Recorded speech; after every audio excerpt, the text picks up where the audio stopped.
എലപ്പുള്ളിയിലെ മദ്യനിർമ്മാണശാലയ്ക്ക് വെള്ളം നൽകാൻ വാട്ടർ അതോറിറ്റിക്ക് കഴിയില്ലെന്ന് തെളിയിക്കുന്ന രേഖകൾ 24-ന്. ജലവിഭവ വകുപ്പ് 2017 തന്നെ വ്യാവസായിക ആവശ്യത്തിന് വെള്ളം നൽകാൻ കഴിയില്ലെന്ന് വ്യക്തമാക്കിയിരുന്നു. കൃഷിക്കും മറ്റാവശ്യങ്ങൾക്കും മലമ്പുഴ ഡാമിലെ വെള്ളം തികയുന്നില്ലെന്ന് എക്സിക്യൂട്ടീവ് എഞ്ചിനീയർ നൽകിയ കത്തിൽ പരാമർശം.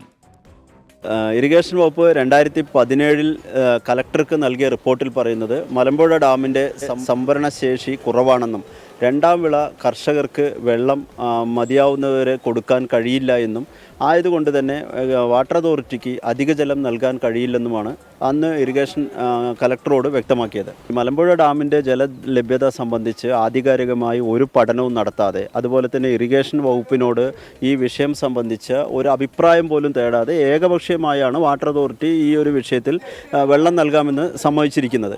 എന്നാൽ അത് വിവാദമായതിനെ തുടർന്നാണ് ഈ വെള്ളത്തിൻ്റെ ലഭ്യതയും അതുപോലെ തന്നെ ഇറിഗേഷൻ വകുപ്പിൻ്റെ മറ്റ് തീരുമാനങ്ങളെല്ലാം എതിരായി എന്നറിഞ്ഞതോടുകൂടിയാണ് ഈ വാട്ടർ അതോറിറ്റിയുടെ ഇപ്പോഴുണ്ടായ ഈ മലക്കമർച്ച.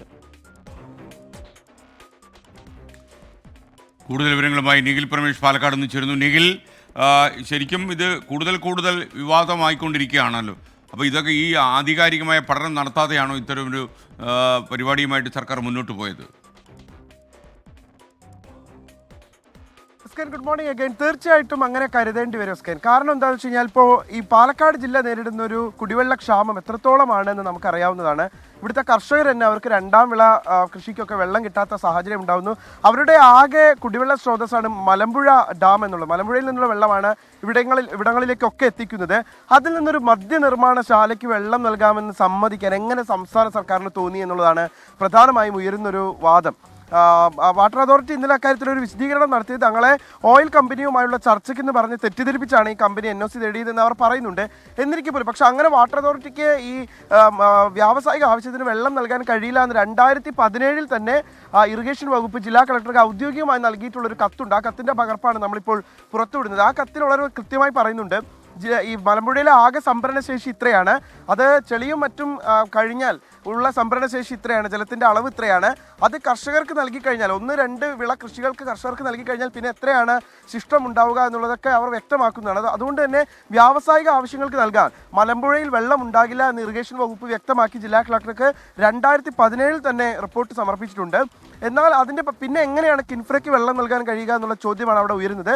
കിൻഫ്രയ്ക്ക് നൽകുന്ന വെള്ളത്തിൻ്റെ ഒരളവ് ഈ മദ്യനിർമ്മാണശാലയ്ക്ക് നൽകാമെന്നാണ് വാട്ടർ അതോറിറ്റി ഇന്നലെ പറഞ്ഞത്. പക്ഷേ കിൻഫ്രയ്ക്ക് നൽകാൻ തന്നെ വെള്ളമില്ലെന്നിരിക്കെ എങ്ങനെയാണ് ഈ മദ്യനിർമ്മാണശാലയ്ക്ക് വെള്ളം തരാമെന്ന് വാട്ടർ അതോറിറ്റി ഉറപ്പ് നൽകിയത് എന്നുള്ള കാര്യത്തിലാണ് ഇപ്പോൾ ഒരു സംശയവും വൈരുദ്ധ്യവും ഒക്കെ ഉയരുന്നത്. അതുകൊണ്ടാണ് ഈ അനുമതികൾ തേടിയതിൽ പലയിടങ്ങളിൽ ക്രമക്കേടുകൾ ഉണ്ട് എന്ന് വ്യക്തമാക്കുന്ന തരത്തിലേക്ക് കാര്യങ്ങൾ മാറുന്നത്.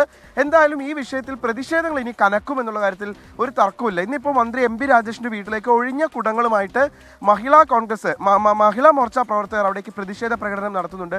11 മണിക്കാണ് പരിപാടി. അങ്ങനെ BJPയും കോൺഗ്രസും ഈ വിഷയത്തിൽ തങ്ങളുടെ പ്രതിഷേധം ശക്തമായി നിലനിർത്തുന്നു. അതേസമയം CPIM ആകട്ടെ ശക്തമായി തങ്ങൾ എടുത്തിട്ടുള്ള നിലപാടിൽ ശക്തമായിട്ട് തന്നെ അടിയുറച്ചു നിൽക്കുകയും ചെയ്തു. വലിയ ടാങ്ക് ഉണ്ടാക്കി, അതായത് മഴവെള്ള സംഭരണി ഉണ്ടാക്കി അവിടെ നിന്ന് ഈ മദ്യനിർമ്മാണശാലയ്ക്ക് വേണ്ടിയുള്ള വെള്ളം കണ്ടെത്തുമെന്നാണ് CPIM സംസ്ഥാന സെക്രട്ടറി MP ഗോവിന്ദൻ ഇന്നലെ പറഞ്ഞത്. എന്നാൽ CPI ഭരണകക്ഷിയിലെ തന്നെ ഘടകകക്ഷിയായിട്ടുള്ള CPIക്ക് ഇക്കാര്യത്തിൽ കൃത്യമായിട്ടുള്ള വിയോജിപ്പുണ്ട്. Okay, thank you Nikhil Pramesh.